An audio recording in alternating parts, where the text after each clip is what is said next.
Hello, everybody. Before this story starts, I just want to give you a quick little warning.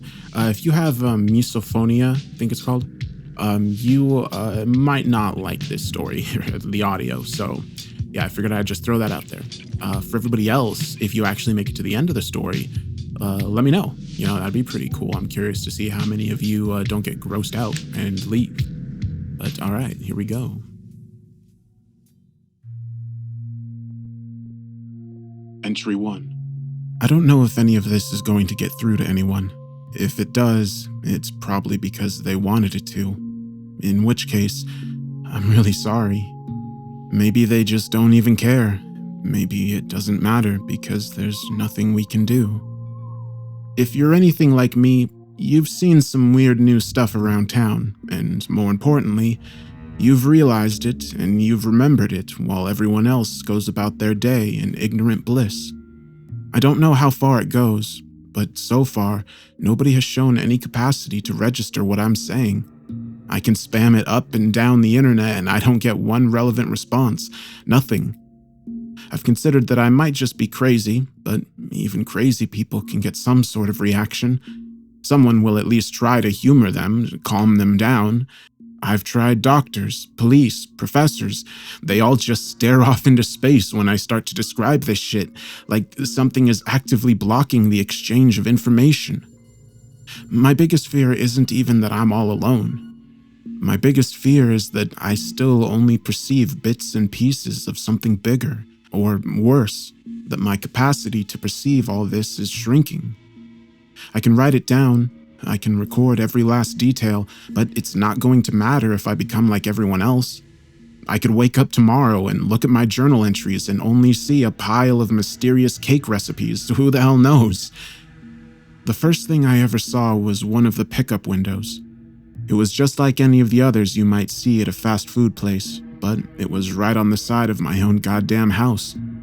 Nothing amiss indoors, but outside, half the block was lined up on my front lawn, reading over a glowing menu full of scribbly-looking gibberish and receiving their meals, if you can call them that, almost instantly. They all acted like it was their usual mundane lunch stop. Even while the mail lady sucked some rancid-looking glop out of a plastic pouch, congealed blood dripping down her chin, she told me it was the best thing she'd ever had. All my questions were met with those blank stares and stupid smiles. I couldn't tell who or what was actually handing out the food or where it was coming from. I could only see blackness. At least that's how I remember it. Maybe I saw something else, but it's gone now. God, and it was only the beginning. All the restaurants in town, the real ones anyway, are typically deserted. Employees still show up to some of them, but they don't even realize that no customers are stopping in. Some of them even host new windows, parasitically siphoning off all their business. The things seem to multiply constantly. I've seen them indoors, outdoors, on houses, on trucks, even on a tree. A window to nowhere on the trunk of a goddamn tree dispensing deep-fried slop to an arrogant gaggle of hikers. Near as I can tell, all of the products are meat, or some vague semblance thereof. I can't always tell what kind of animal, or even what kind of body part it used to be. I've seen things that could have been dredged from some black, godless deep sea trench, gelatinous slabs of flesh in blindingly unnatural colors, fried bugs just slightly larger than any I thought existed. It isn't just the windows either. I've started seeing this stuff right on supermarket shelves, foreign-looking packages with the same gibberish language on it, occasional bouts of quasi-English like number a million taste or it can dream a great flavor. It all has the same stupid logo on it too, sometimes burnt right into the cuts of meat, a bug-eyed cartoon hamburger in a little chef's hat. Sometimes it's winking, sometimes it isn't. Sometimes it only is after I've looked away.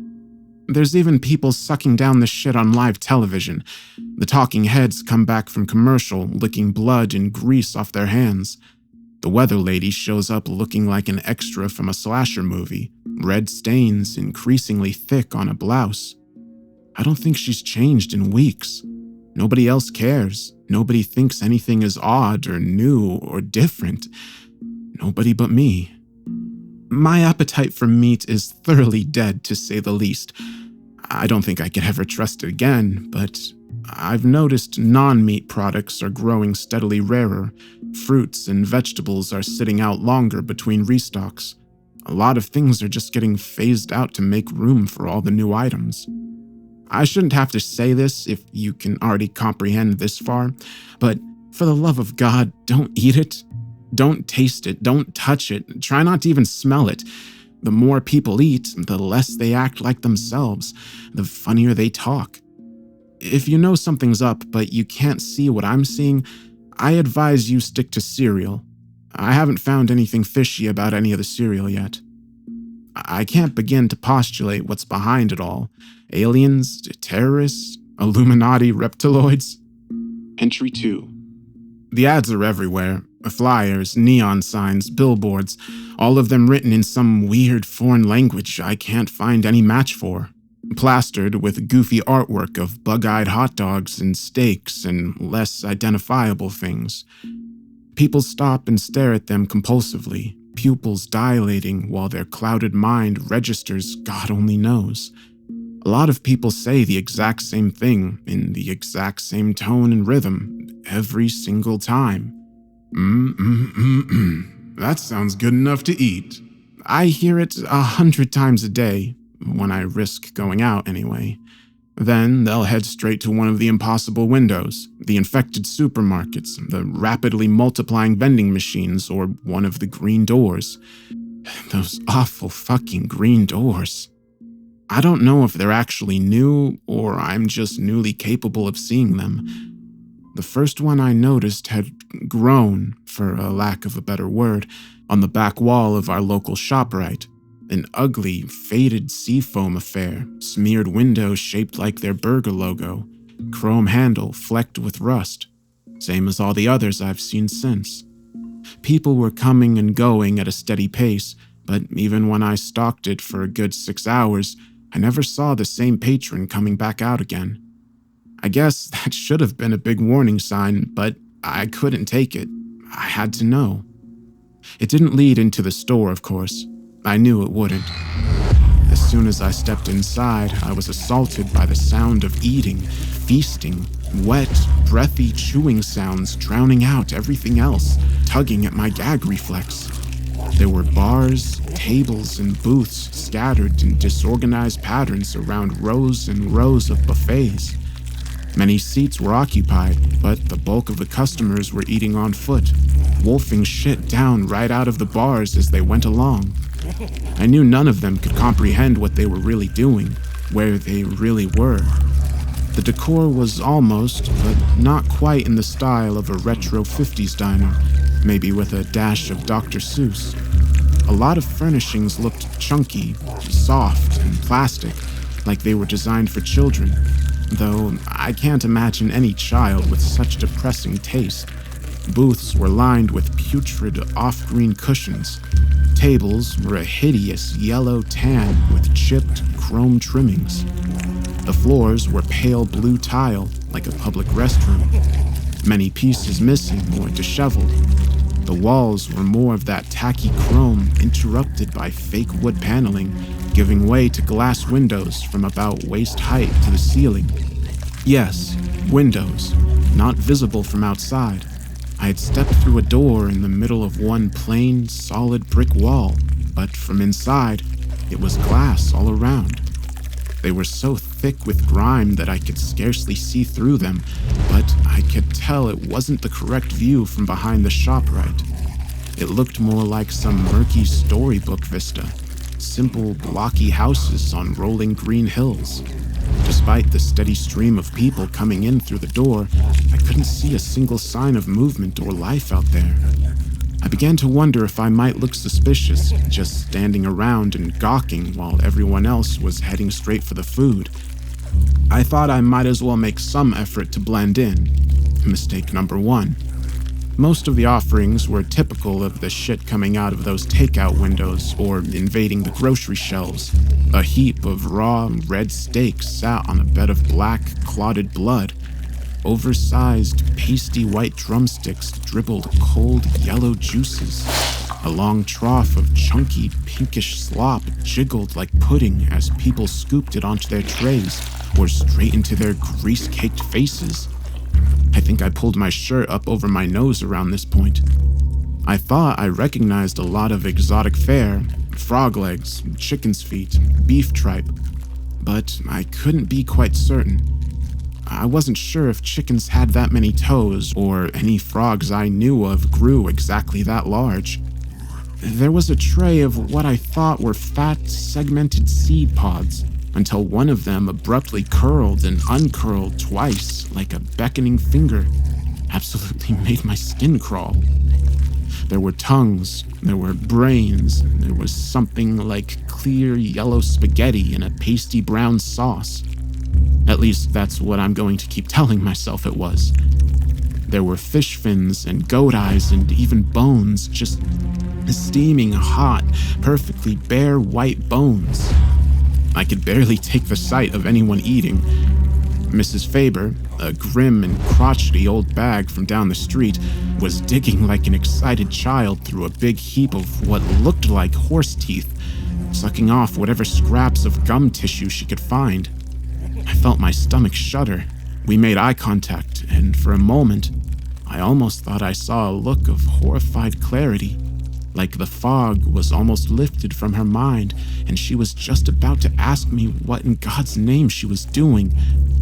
Instead, her eyes gazed over, and she smiled, that chillingly idiotic smile. Just like Mama used to make. She said in a hokey, sing-songy tone she'd have never been caught dead using, popping another gnarled, yellowed molar into her mouth and sucking noisily. I could taste my own bile by the time I backed away from the godless orgy of culinary depravity. That's when I saw it. The thing I've come to think of as an egghead. It was wobbling around the bars, arms flailing blindly. A chalk-white, naked, sexless human figure dominated by a featureless beach ball of a head. A stick figure made flesh. The alien invasion theory was already sounding better and better. The thing was working its way down one aisle at a time, and didn't look at first like it had any particular goal in mind.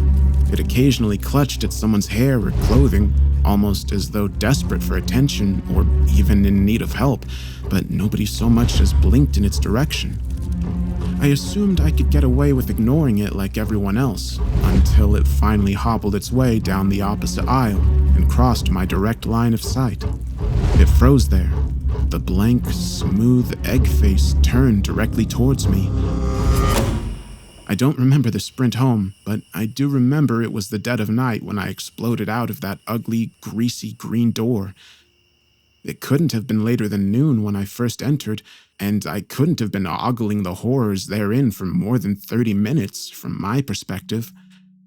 I don't know if anything followed me, but I barricaded myself in my bedroom that night just to be safe. The doors and the windows are everywhere. If you can hear this, only go out when you must, and don't go anywhere new. It might be newer than you think. Entry 3. They used to be people. The eggheads. I've seen it a lot in the weeks since the buffet. Not everybody shows the signs, but some people, the ones who get hooked the hardest on that sick, foreign meat slop, only seem to gain weight from the neck up. Hair falls out, the first thing to disappear are the eyes, then the mouth seals shut and the whole head smooths over. They start to wander aimlessly, invisible to everyone else, forgotten by friends and loved ones. They do nothing but mumble, groping their arms around like they're hunting for their lost eyes. I killed one today. I'd spent my afternoon scrounging around town for normal things to eat, an increasingly challenging task. Avoiding the overtly weird shit is only the half of it. I have to be careful for anything that boasts a new formula or improved flavor. Sometimes I just have to scan the package for the hamburger logo, or check the ingredients for some new gibberish like extracted bone jellies or natural life parts. Some of the untainted stuff is skipping the shelves and going straight into dumpsters, which I'd been digging through when the egghead got the jump on me, cornering me in a one-way alley between a Safeway and a Walgreens. Its head was bigger than most, an impossibly bloated globe that almost brushed the walls on both sides. I don't know how its feeble, chalky body could have held it up. It was barely more than a skeleton, thin skin shrink-wrapped tightly to its bones. All that remained of its former identity was a black dress tie, swaying like a pendulum from its pencil-thin neck. Its incoherent mumbling sounded at once panicked, apologetic, and threatening as it staggered towards me, limbs outstretched. I had nothing to defend myself with but a bag of stale bread and a warm can of Coke. I screamed at it, told it I didn't know what it wanted, that there wasn't anything I could do, but it just kept coming, mumbling. The moment my back hit the wall behind me, I snapped. I grabbed the nearest garbage can lid and swung with all my strength, slamming it straight into that fat, bulbous face like a battle axe. It felt like striking a huge, taut basketball. The mumbling grew more frantic, more confused as the thing stumbled backwards, gravity tugging at its awkward cranium, arms whirling cartoonishly as it fought to regain its center of balance. It was like some bent slapstick routine, like somebody struggling to not drop a wedding cake. I charged, screaming like a banshee as I struck again, and the thing finally toppled, slowly, like it was filled with air. As it hit the ground, the massive noggin exploded like a swollen tick. With a wet splash, pinkish gore and hunks of rubbery white flesh gushed out of the alley and into the street. For one terrifying moment, I wondered how the scene would look to the rest of the world, if they'd just see some random, senseless act of murder against a completely normal, innocent human being. The people already nonchalantly stepping over the scattered piles of gore would have eased my mind, if it weren't for what happened next. One of those piles started moving. Something about the size of a baby was squirming out from the pulverized sludge. A fat, slightly oblong shape with a lot of thin, wriggling appendages underneath. Still too thick with gore for me to make out any details. It was still between me and freedom, and I could only watch in a confused stupor as it unfurled a pair of big, transparent fins and abruptly took flight, buzzing off into the afternoon sky like a bloated, fleshy bumblebee. It thankfully never seemed to notice or care about me. Funny how I settled on eggheads. I just thought they looked like eggs. I didn't know they literally were. A woman stopped dead in the crosswalk to smile and wave at the thing as it disappeared into the skyline, then continued on her way with only a momentary look of puzzlement. That "what am I doing" look followed by the "well, whatever" one I've grown so accustomed to over the past several weeks. When I got home, I started reading up on diseases, parasites, bugs, puzzle pieces dropping into place. There's a kind of wasp that lays its eggs in a live caterpillar. When the larvae hatch, they modify the host's entire metabolism to suit their needs. The caterpillar eats more, grows bigger, all to provide the developing wasps with more sustenance. This kind of stuff is everywhere in nature. There are microbes that make mice suicidally attracted to cats. There are flies that grow inside the heads of ants who keep on moving even after their brains are eaten. It all makes so much sense. Maybe they're from space. Maybe they're from hell. Maybe they've always been here, toppling one species, one civilization after another. Who knows? They feed us so we can feed them, so they have a nice, warm body to keep them safe and nourished until they don't need us anymore. We're just a herd of cattle, oblivious to our position in life as we're fattened up and slaughtered by something that looms just above our understanding of the natural order. I don't know why I can see them, why I can see what they're feeding us. I'm like a cow who grasps exactly what's going on in the slaughterhouse, and I can't stop thinking about what a cow could ever hope to accomplish with that knowledge. Your guess is as good as mine. Entry 4. Today, I followed one of the flying things. They eventually break out of the eggheads on their own, often taking 30 minutes or so to wipe the gore off their slimy bodies with their squiggly legs before they can take to the air. They've never shown any aggression or any acknowledgement that I exist. They just flutter away like they've got somewhere to be. And apparently, they do. It was in a Walmart parking lot that I witnessed another hatching. The egghead was stumbling between cars, clawing at its own face, reaching feebly out to passerbys like it still thought it could be saved.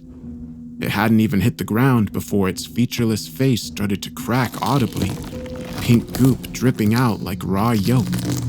It collapsed against a minivan and slumped lightly to the pavement as a big chunk of its scalp popped off with a wet, solid crunch. The thing inside was throbbing, swelling up like a pufferfish to push open what was once a human skull. It throbbed and squirmed its way out of the ruptured cranium, looking like nothing so much as a wet, rubbery horsefly made of chewed gum, or an inverted brain with membranous wings. Its branching limbs writhed like night crawlers, barely supporting its bloated, rugose body. The wings trembled, almost cautiously at first, before it took its first blind leap into the air and smacked wetly to the ground. It was a dud. It took another shot at flying, awkwardly bobbing for a few feet before it dropped like a rock with another pitiful, wet smack. I laughed pretty hard. When invisible monsters are devouring the human race and nobody cares, you tend to take whatever entertainment you can get. It took off again in the same direction, landing itself on the hood of a Jeep. The little guy was determined. That's when it dawned on me, the opportunity I'd stumbled upon. They'd always disappeared into the sky before I could even get a sense of their direction, but I could easily tail this one on foot. I figured, worst case scenario, I'd see nothing new and have to take the bus back into town. As luck would have it, its destination wasn't far. I came close to giving up, waiting for the damn thing to collect itself every 10 to 15 feet, watching it plummet like a bent paper airplane and flounder like a dying fish for minutes at a time. But not an hour had passed before I learned its little secret, half a mile from the crumpled remains of the egghead. A porta-john. Between the magic doors, garish advertisements, mutant snack food, and odd shit I can't even begin to get into, I'd never stopped to think about the bright blue portable toilets that seemed unusually common as of late.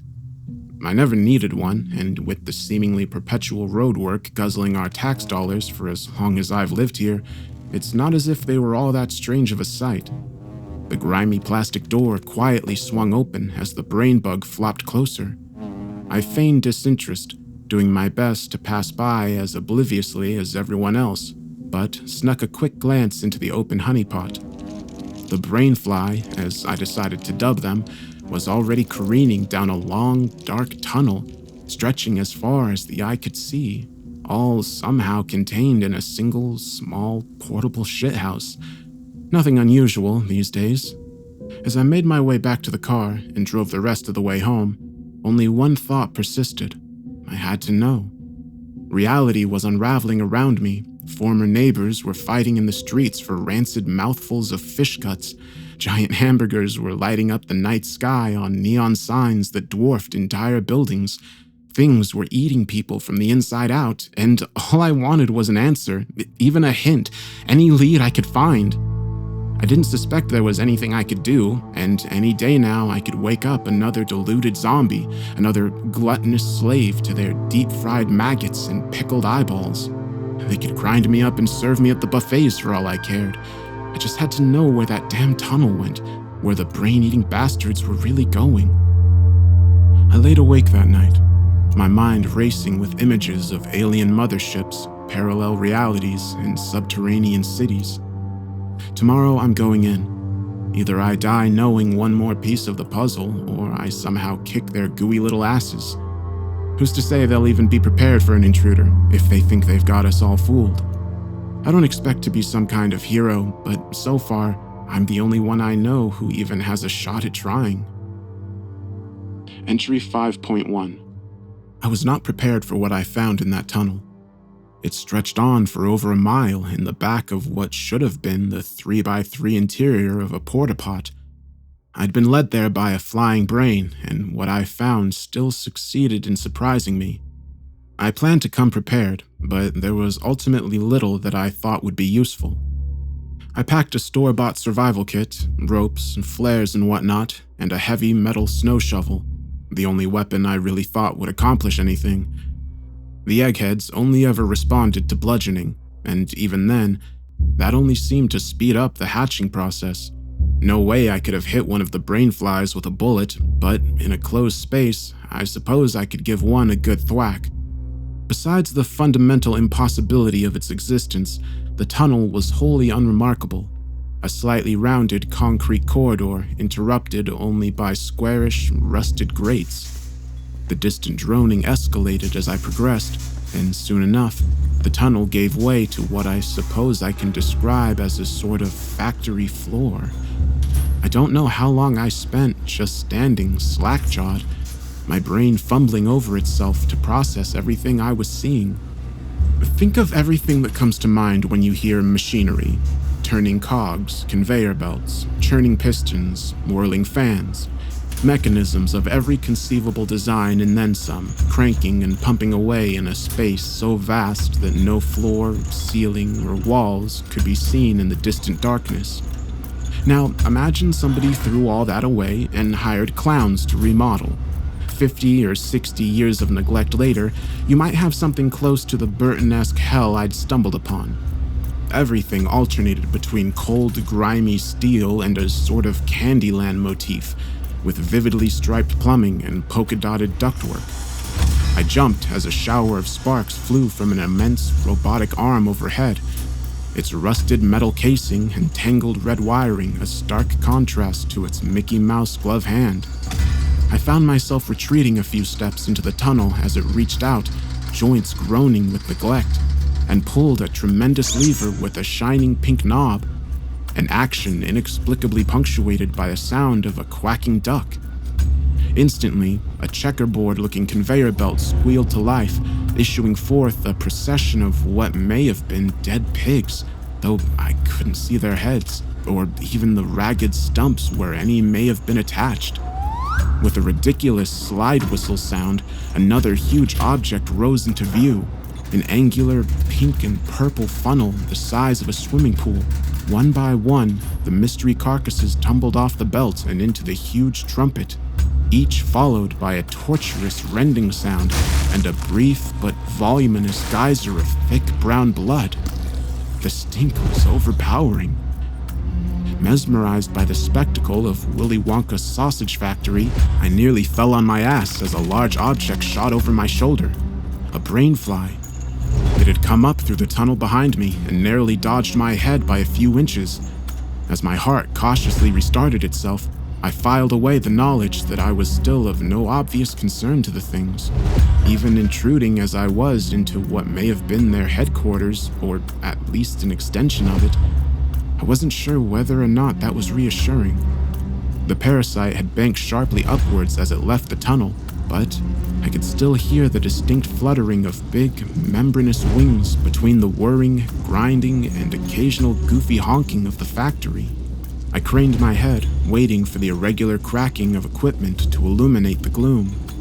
Sure enough, I could see hundreds, thousands of glistening, pinkish shapes passing a good 10 to 15 stories overhead, all in the same direction.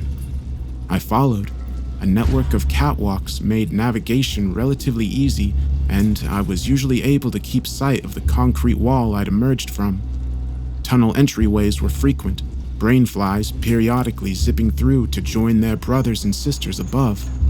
Even if I lost my way, I was confident that another tunnel might empty back into the real world, and probably in a populated area. They needed bodies, after all. I shuddered, not at the thought, but at how casually the thought had come. I was growing too used to this, uncomfortably comfortable. The Susian slaughterhouse offered no shortage of grotesque spectacles. Rivers of meat slush oozed their way along metallic chutes as wide as city streets, putrescent corpses bobbing sluggishly in the current, and sometimes against it. Towering circular saws loomed like macabre Ferris wheels, chewing their way through slabs of solid, fresh meat that could have fed whole towns. What living thing could even have that much flesh on it? A steady splattering turned out to be a blender the size of a small house, literally just a scaled-up household blender. It even had a giant-sized dial, albeit with only one labeled setting: Excite. I suppose you could describe the endless truckloads of live white mice pouring into it as excited, in a sense. I passed bubbling lakes of entrails, fermenting tanks of gasping fish heads, mountains of broken, bloodied bone. An endless procession of meat hooks ferried a bizarre menagerie of carcasses along a tangled railway system, from skinned cattle to things I doubt you would have found in any textbook. There were insect-like forms as big as a man, tentacled masses dribbling oddly colored ichor, and something I can only describe as a hairy swordfish. Their cargo was so twisted, it was some time before I even noticed what was wrong with the meat hooks themselves.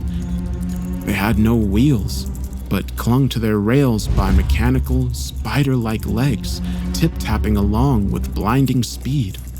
The further I advanced, the louder the wet, slimy flapping of the alien flock. More and more streams were converging into a single mass migration, their collective wings nearly drowning out the buzzing, grinding, and splattering of the factory. I still wasn't sure what I was looking for, but I knew I was getting closer. Entry 5.2. I had ascended 6 levels from my starting point when I had my first run-in with non-brainfly life. My mind almost tried to brush it off as a rat at first, a tiny white shape scurrying in my peripheral vision. We both froze when I moved in for a closer look. The odd little being was only a few inches tall, pale and vaguely humanoid, with a large and nearly spherical head. It reminded me strongly of one of the eggheads, but there was little chance this thing had ever been human. Where there should have been eyes, there were only a pair of gaping, bloody-looking holes, and its mouth was a simple circular hole. In its pale, translucent little hands, it carried a hunk of meat. It didn't look dangerous, but it could have breathed fire for all I knew. I cautiously raised my shovel and took a step back, not wanting to arouse any aggression, and the diminutive imp jerked into motion. In an instant, it crammed the meat into one of its empty eye holes and took a flying leap off the catwalk, landing with a soft, wet splat on a lower level and scampering off into the darkness. From that point on, the tiny creatures seemed to be everywhere. I'd catch them watching me from around corners or busily snatching scraps of food from the conveyor belts. I suppose the rat comparison wasn't that far off. But if the brain flies flew and the little goblin things were only vermin, exactly who or what had the catwalks been constructed for? I would get my answer soon enough. Entry 5.3. Following the airborne river of the winged brains, I was ultimately brought to what seemed at first to be a steel wall, held together with colossal beams and rivets. To either side, it appeared to gradually curve away, the exterior of a roughly circular structure. High above me, my stream of brainflies were pouring through a grated porthole 100 feet wide, gaps just large enough to accommodate their wingspans. I could make out additional portholes to my distant left and right, more slimy flocks streaming in. This had to be it, home base, the mothership. The catwalk continued through a significantly smaller porthole into something like a vast stadium, distant electric lights confirming a circular shape about a mile across. Its floor was solid, polished concrete, while its ceiling was obscured by a torrential storm of living bodies. Dozens of brainfly streams converging into the open roof of a looming concrete tube at the center of it all. A good 20 stories in height, an eerie glow poured from the top of the monolithic tower like some doorway to another realm, a wormhole back to whatever obscene universe the things truly called home. A 3-dimensional web of suspended pathways encircled it all. intertwining with a network of immense, grimy pipes a semi could have driven through. It was all so magnificent, so horrific. I almost didn't realize I was still moving forward, my jaw hanging in dumb fascination, nor did I immediately grasp the significance of a metallic sound from behind me, a sound like a gate being shut. My brain mulled over the thought for a few more moments before I wheeled around in a rush of panic. The tunnel had indeed closed off. The soft roar of the brainfly tornado was joined by a new sound not unlike the bleeding of an alarm bell. And then came the meat. I had a good sense to start moving as soon as the nearest gaping pipe began to shudder and gurgle, trickling a thin stream of red-brown slime for a few moments before finally erupting with a torrent of chunky sludge. All meat and meat juice. A few yards away, another pipe vomited to life. At first, I thought the intention would be to drown me. I didn't doubt for a second there was enough meat in the factory plumbing to fill this place completely, but it was quickly apparent that my demise wouldn't be so simple. The meat seemed to spread out much farther than mere gravity would dictate. Wherever I ran, it seemed to flow directly towards me, winding in streams like the pseudopods of an enormous amoeba. Not my imagination. It was the worst-case scenario, but at this point, far from surprising. I'd already seen moving, twitching things come out of the takeout windows. Things that couldn't possibly have been alive, but wriggled frantically even as they were torn apart and devoured by the increasingly fatter, greasier mouths of my neighbors. A chain of green-tinged sausages rose shakily from a nearby heap like an intoxicated cobra. I gagged a little. Emerging mostly from the outer edges of the chamber, the living flesh was forcing me closer towards the tower, where I would have no choice but to ascend the catwalks. I was probably going to die either way, and it was probably going to be hideous. At least I might sneak a glimpse at an alien world on my way out. Entry 5.4. By the time I had climbed only 3 levels, I couldn't see any empty floor space below me, only a solid lake of meat rippling with unnatural life like a pit of deformed, blood-soaked maggots. I could see pieces beginning to climb after me, questing blindly until it figured out the stairwells or simply creeping snail-like up the side of the tower. A few managed to catch up with me or even cut me off momentarily, but the shovel turned out to be an excellent choice. What I couldn't smash or sever, I heaved over the side. Something like an inside-out penguin toppled up to my feet on the 4th level. One good smack, and it crunched wetly into a perfect, comical disc, still wiggling uselessly. Rancid brains burst like spoiled pumpkins under my wrath. A writhing mass of intestines inexplicably squealed and died once I chopped off what it was loosely employing as a head end. A giant heap of pinkish slime gave me some momentary trouble on the 6th level, shrugging off one blow after another until I was stricken by its overwhelming chemical stink and brandished one of my flares, hoping it might be flammable. As though it knew exactly what I was doing, it retreated like a snail into a rusted metal drum it had been lugging around. Though individually pathetic, the meat creatures were persistent and increasingly bizarre. Somewhere on the 8th, possibly 9th level, I turned around to find a big fish head attempting to sneak up behind me, tiptoeing comically on a pair of eerily human feminine legs. It froze up when I coughed, as though realizing too late that I'd been watching it for a good 4 or 5 of its exaggerated, sneaking steps. Some fat, white bug, like woodlouse, tumbled out of the fish's mouth, chittered angrily, and fled on its hind legs before I knocked the fish thing over the edge. The further I progressed, the weirder the things emerging from the factory's plumbing became. Things that must have grown and festered far longer in its lightless metal bowels. I could barely liken some of them to any animal or body part.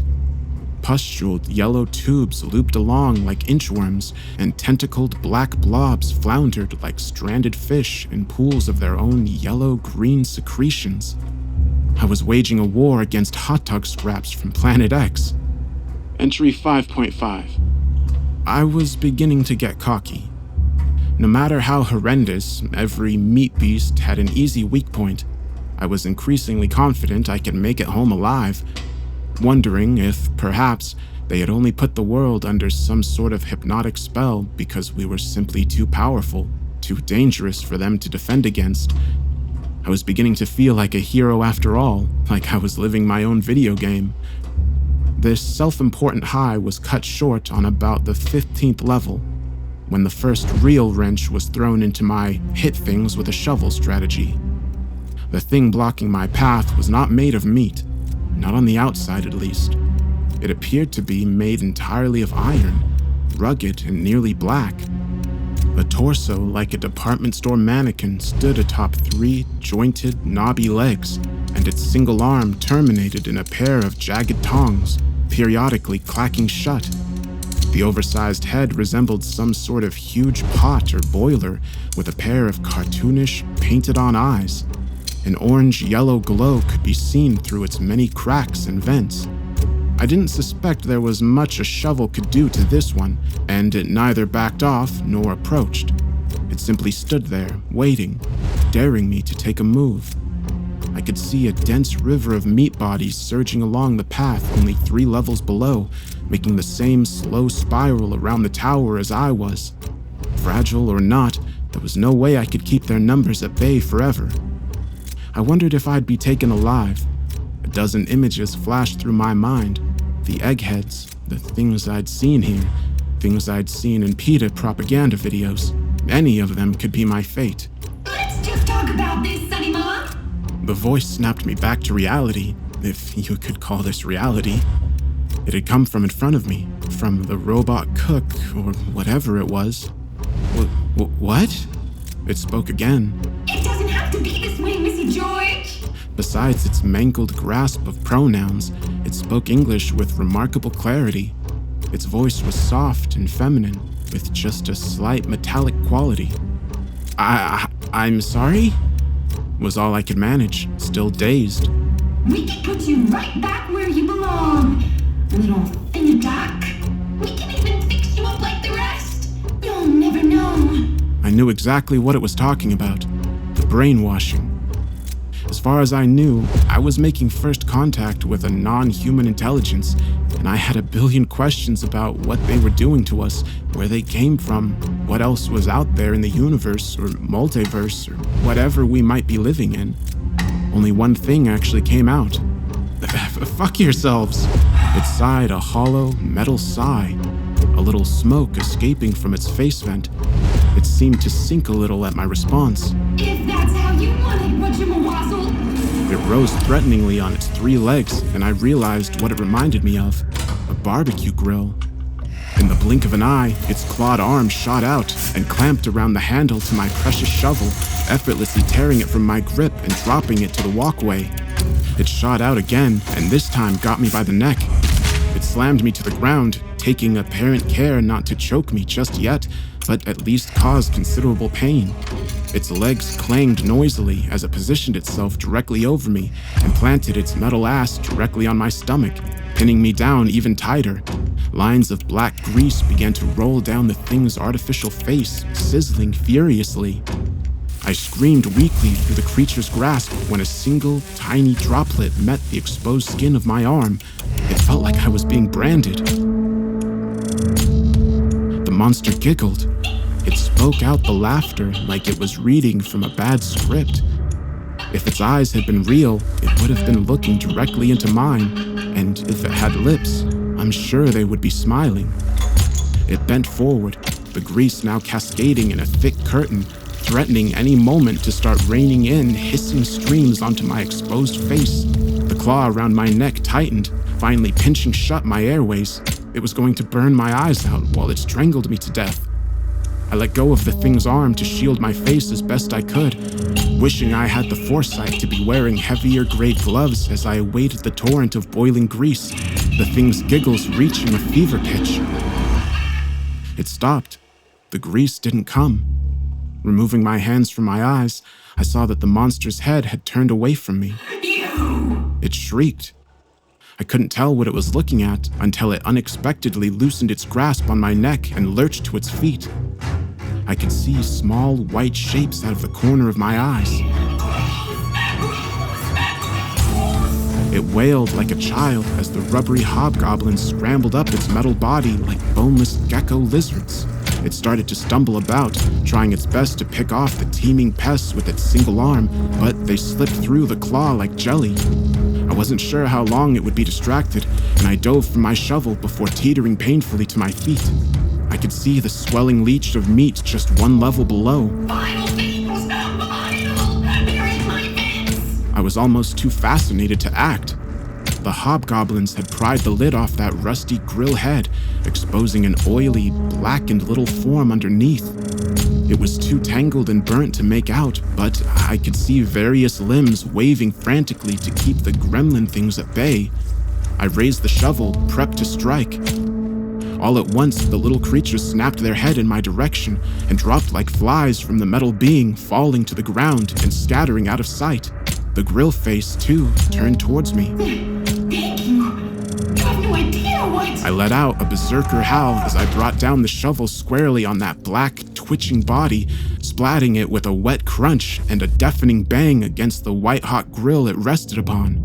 The metal construct stood still and silent for several agonizing moments before it finally began to pitch backwards, creaking like a rusty door before banging to the ground, dead or asleep or whatever the shit I just did. I prodded it a few times before cautiously stepping around it and continuing up. Something didn't want me to reach the top, and I felt pretty good about that. Entry 5.6. The rest of my climb was relatively uneventful, broken only by the odd hot dog squid or scuttling pork ribs. It was a full 23 flights up that I was at last roughly level with the top of the tower, the walkway branching around it in a perfect wall-to-wall spider's web. Up close, the sight of the brainflies was more awesome and more hideous than I could have imagined.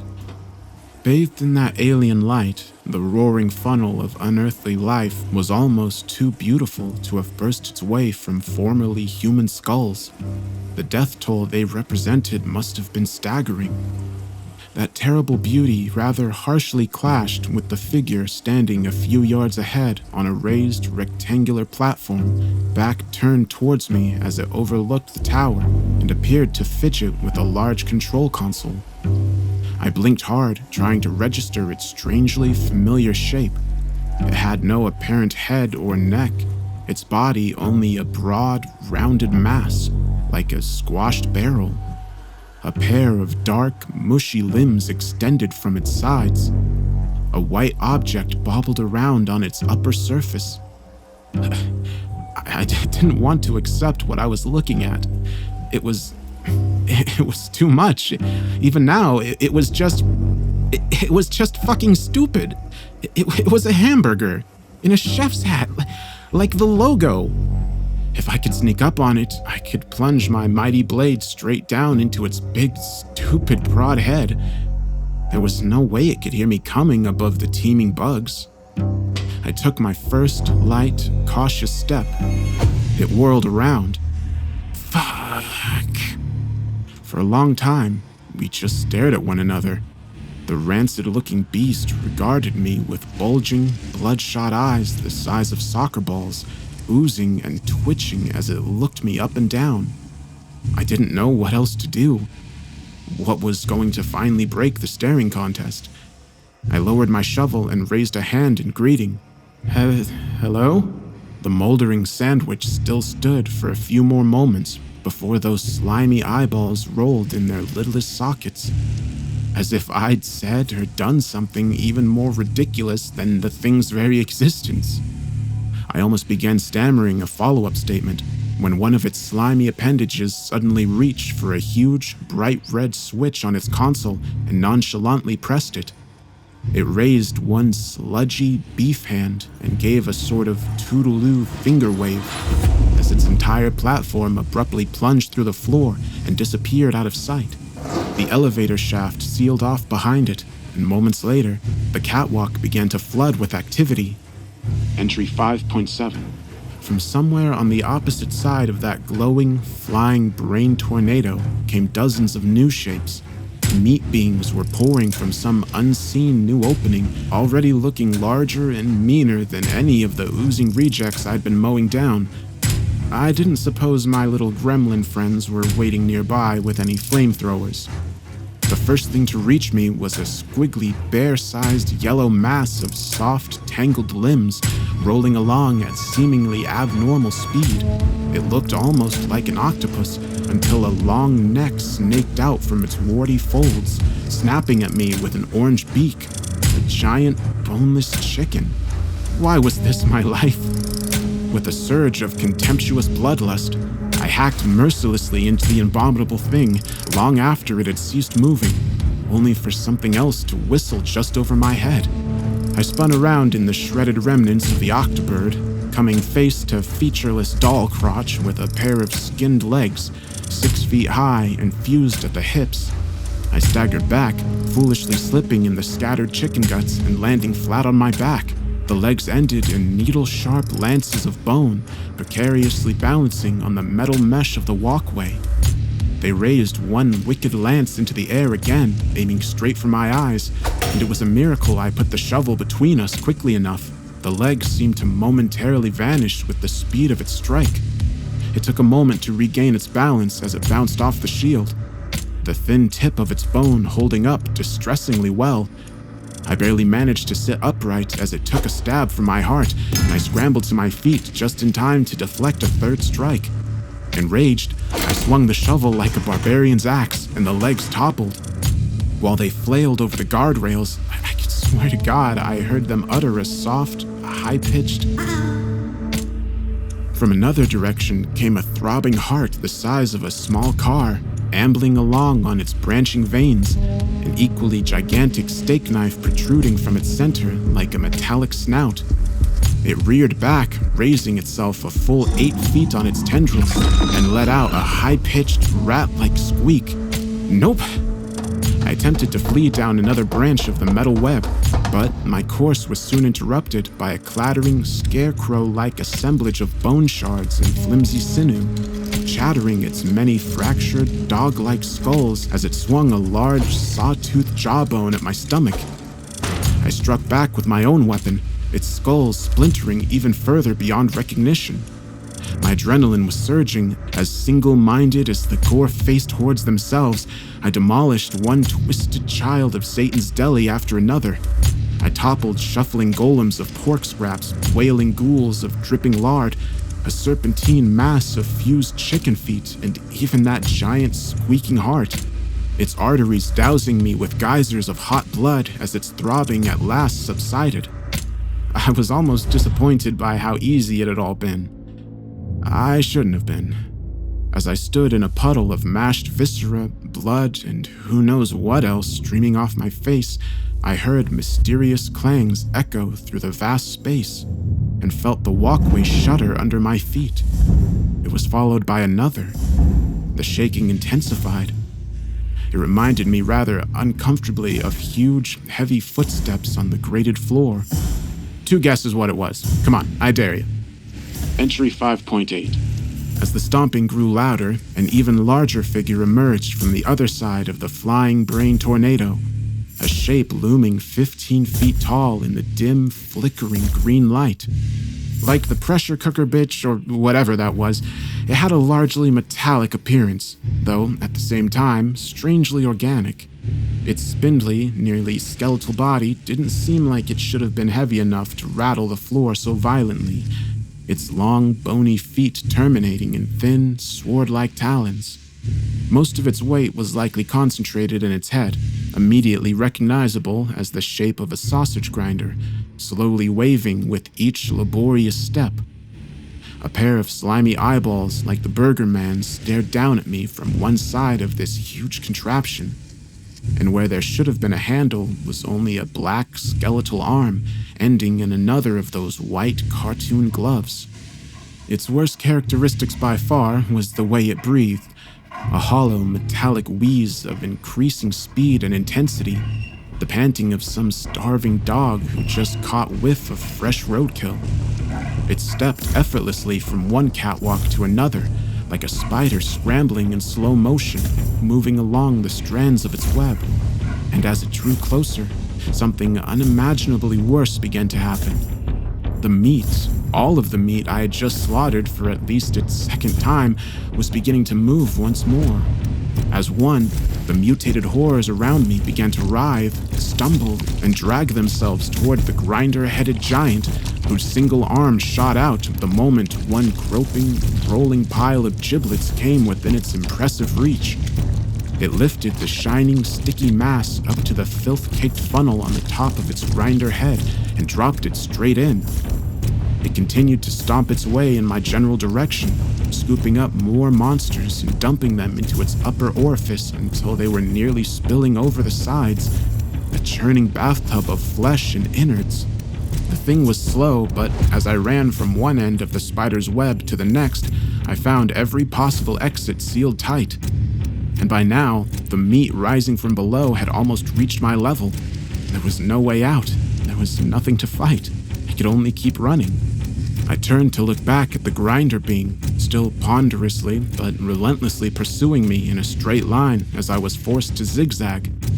It snatched up the last straggling monster, some sort of spider-legged white pod resembling nothing I really recognized, and dumped it in with the rest. Without slowing down, the monster clenched its now blood-soaked glove and began spinning its entire arm in its socket around and around with ratchet-like noise, the collected mutants churning and twisting as they were sucked deeper into the grinder. I turned to continue running, but made it only a few more yards before a sickening, flatulent, sputtering sound echoed through the chamber, and something thick, warm, and wet slammed hard into my back. The catwalk dropped away as I was swung through the air and brought to face the grinder man's unblinking gaze. I was being held tight in an enormous, pulpy pink hand, wavering on the end of a tentacular limb comprised entirely of raw, ground meat. It had formed the limb from every walking nightmare I had spent the last of my energy putting down and flung it like a lizard's tongue with pinpoint accuracy, instantly subduing me from a good 20 meters away. I squirmed and thrashed desperately, but only felt further mired in the dense, tarry muck. The crank arm continued to twist, and more squirming noodles of processed tissue slithered along the length of its makeshift appendage, cocooning me in more layers of raw flesh. I was reminded yet again of a spider. As I sank deeper into that stinking, sloppy mire, I suddenly found myself transfixed by what was directly behind the metal grate. I could finally see into the tower, into the vortex, down into where those wretched alien brain hatchers were all going in such a hurry. At first, I was only confused. The significance of what I was seeing almost didn't want to register. Bitter, rancid meat juices were beginning to flood my mouth. Tendrils of beef sludge were probing at my eyes and nose. My world was going black. I was being smothered to death, but on the inside, I just couldn't stop laughing.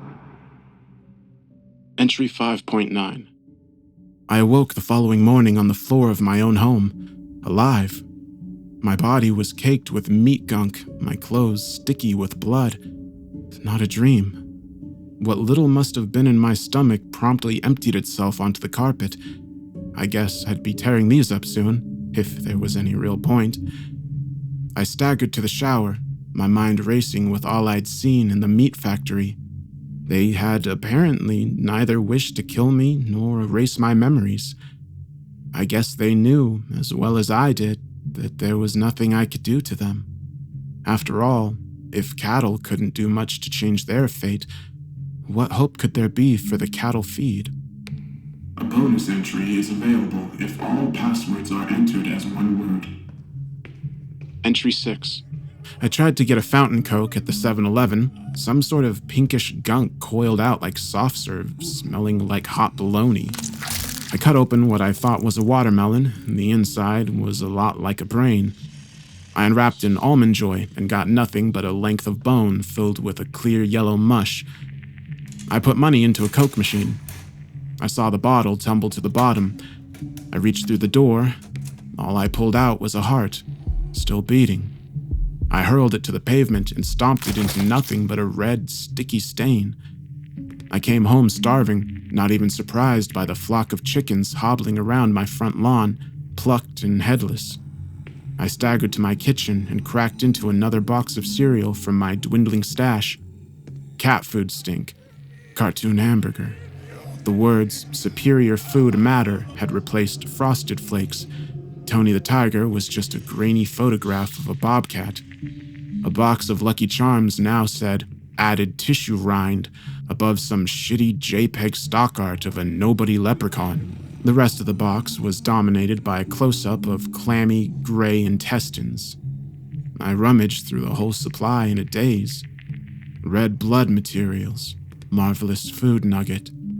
None of this was there when I bought it. I didn't bring home anything with a single letter out of whack. The last box used to be Cocoa Puffs, my favorite. Fred Flintstone still looked like Fred Flintstone, just far too real. I could see every pore on his lifelike, fleshy nose. This was now, apparently, a box of flavored meal substance. Whatever. What the fuck ever. I ate it, and it was goddamn delicious. So was the mysterious can of your, sick, favorite meat pasties waiting for me on my coffee table. So was the cup of what looked, smelled, and tasted like liquid bacon, straight from my own tap. The black thing in the refrigerator was as sweet as maple ham, even if it looked like the bastard child of a caterpillar and a starfish. The best thing, by far, was the steak, the huge, red, juicy steak ready for me in the seat of my car. It wasn't even the flavor that made it so good. It was the screaming.